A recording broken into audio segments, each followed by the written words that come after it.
So what do you think is the reality of the nefarious elite or 100 families that really control so much behind the scenes that we're not really, we're oblivious to? I believe it 1,000%. There are about 100 families that run the entire planet. And these people are extremely dark. They believe it's their right to rule over us. They believe that we're nothing but to be beneath them, that we deserve to have their boot on our neck. And it's not about money with them. It's all about the power and the control at the end of the day. Money to them means nothing because they can just print as much money as they possibly want. They can just add fake zeros and ones to an account and utilize it whenever they want. We proved this by sending millions of dollars to Ukraine. We just keep sending money. It's just digital. It's numbers. It's like, it's not even real money. It doesn't exist. And people are going, they're sending more money. No, they just sent more zeros and ones. It's data, So in that case, it's not about the money. It's about control. And I believe that we as the people on this planet, the biggest thing I have to keep saying, the divide and conquer tactics must fall away. We have to begin to see through them. I'm white, you're black, I'm indigenous, you're from Europe, you're European, and all this crap. I'm the Democrat, you're a Republican. I'm Baptist, it keeps going. Everything is divided. There's no synergy, there's no unity. We have to come to the point, man, and be like, no. We're not going to fall for this anymore. We're going to unite and we're going to organize. And we're going to take back control of our planet. And I think that's when we're going to see some of these higher beings that have been watching us step in. When they realize that, we're going from being adolescents to grown-ups, we're getting ready to become full-blown adults in our reality, that maybe there'll be a chance for them. Now they'll step in and give us some assistance. But until then, we're just like useless babies trying to still learn how to find our way. We haven't even taken a few steps yet. And I think that we have to come together. And the hardest part is breaking through divide and conquer tactics. Yeah, I think there's obviously so much value in not being completely oblivious to the possibilities of, other agendas within a small group of families or elitists that are controlling narratives. But also at the same time, like you're speaking to, you have to end the divide and conquer consciousness within yourself first. By becoming an energetically coherent individual, you start to become the representation of the new earth, the new paradigm that's being birthed, versus like Bucky Fuller would talk about how fighting the old systems are completely, you make them obsolete by operating from that new paradigm and not fighting old ones with that same level of consciousness. And so, I think that's actually an empowering frame around this, because I used to, like, maybe 10 years ago, really focus on like all the dark stuff that was happening and people controlling, and it makes you feel powerless in a lot of ways. But the reminder, I think, is really important to actually reclaim the power and become that change. Right. We all go through that same phase. It's a phase. It's part of the process. The breaking down and the building back up. I call it catastrophism. It's a made-up word, catastrophism. We all go through that process like, oh, man, this sucks. Everything is going down the tubes. This is crazy. But in reality, it's like, okay, now that I've gone through the suffering, now that I've shooken myself free of this, what can we do for solutions? And the solution is preach, divide and conquer. Don't fall for it. You get the right mindset. Understand that you are me and I am you. That's the old Mayan term, in la kek ala kin, I am another you. Understanding that we're all the same person, just different aspects of one another, and learn how to love one another, man, the right way, wholeheartedly, like truthfully, and be grateful for each other. Be truthfully grateful for all the things that we have. And that just raises the vibration.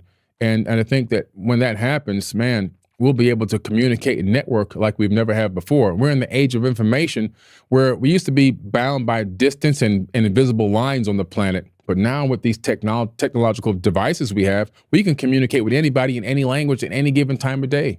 Imagine a group of people playing chess on humanity's back when they're bent over, and everybody stands up. Although they can't play the game, the game's over. There's the power in numbers. That's it, man. Game's over. When game's over, it's over until we negotiate the deal that we want to see on this planet.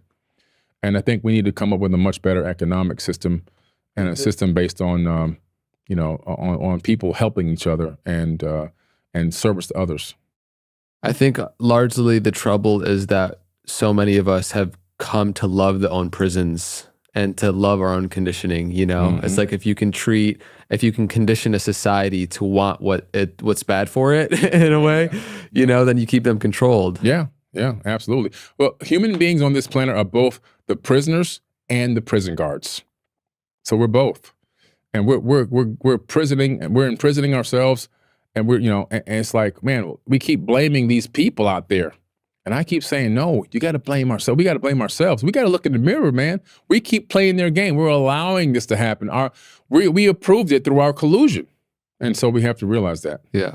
Have there been specific meditation or spiritual practices that have supported you in that process to actually coming to experience that in your reality? I had a mass meditation against police brutality, not against it in a negative way, but I said, you know what? Police brutality is a real thing. My father died from police brutality, unfortunately. When he was 74, he was beat to death by police. He didn't die on the spot, but later he ended up succumbing to the injuries through going to the hospital and going through massive, what they call a cascade seizure, 110 seizures.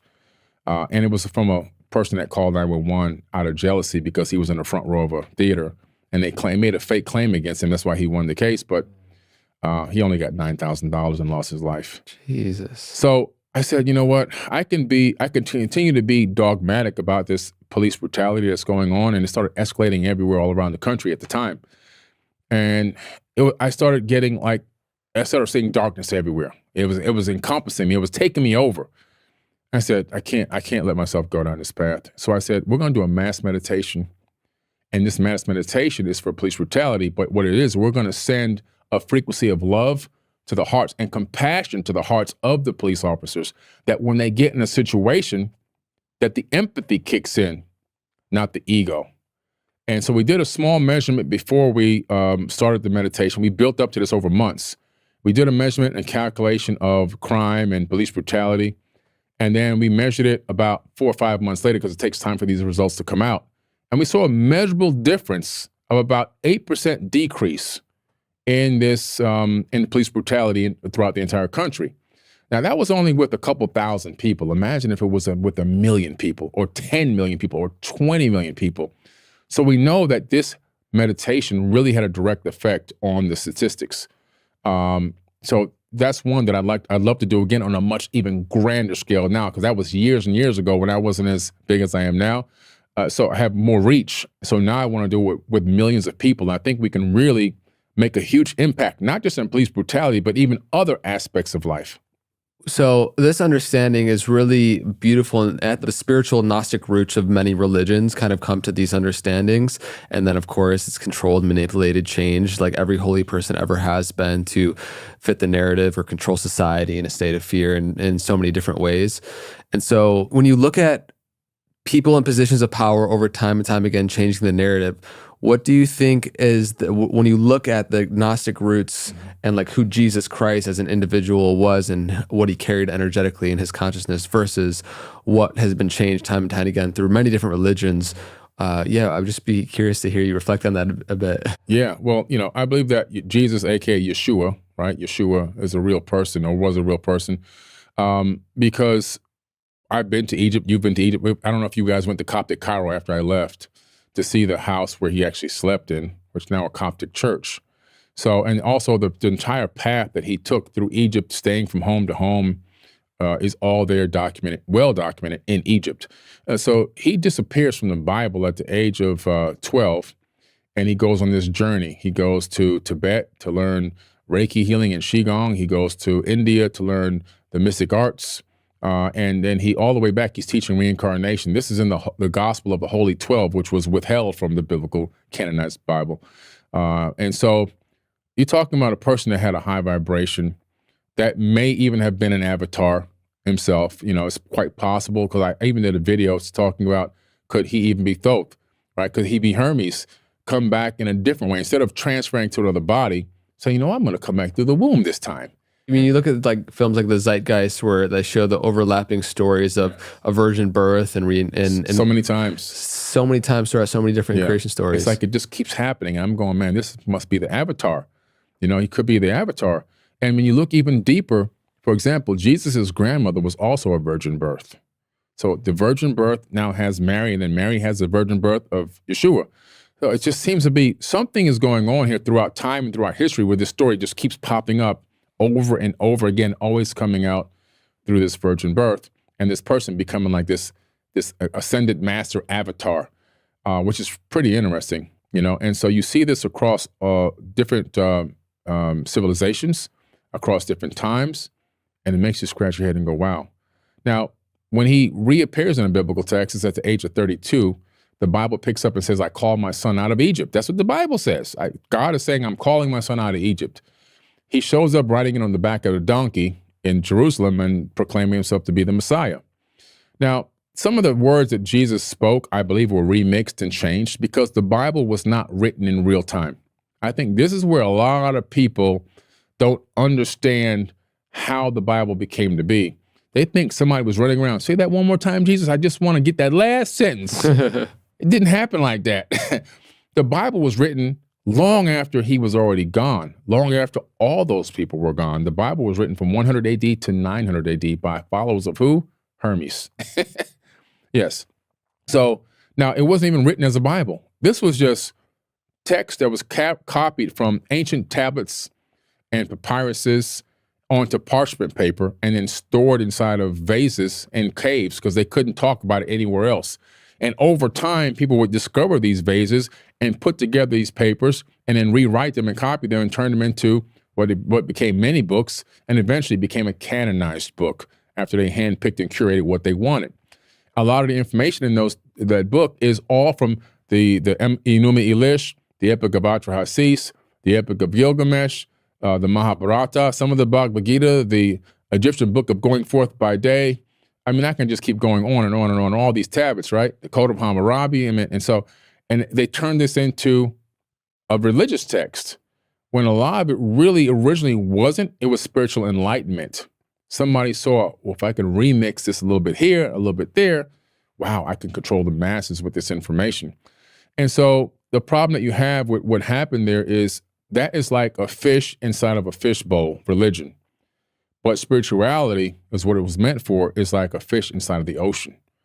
And so you can even put the fish bowl in the ocean, but they can't leave the bowl, right? If you put a cap on it, it's going to swim around in the bowl, in the ocean, and never experience the true fullness of what it means to be an ascended being. And so that's why it's so important for us to educate people on what really happened. I believe that these avatars that exist like Yeshua, I believe that they taught an incredible positive message that had been twisted and skewed over time. And I really do believe that we are here to learn this message today and to incorporate it into our lives, and that the return of the Christ is the return of the Christ consciousness. That when Jesus returned, it's not him returning, it's the consciousness returning of the Christ mind. And that comes back in all of us. And by that method, the second coming will return to the planet. That Christ mind, once embodied in an individual like it was Yeshua,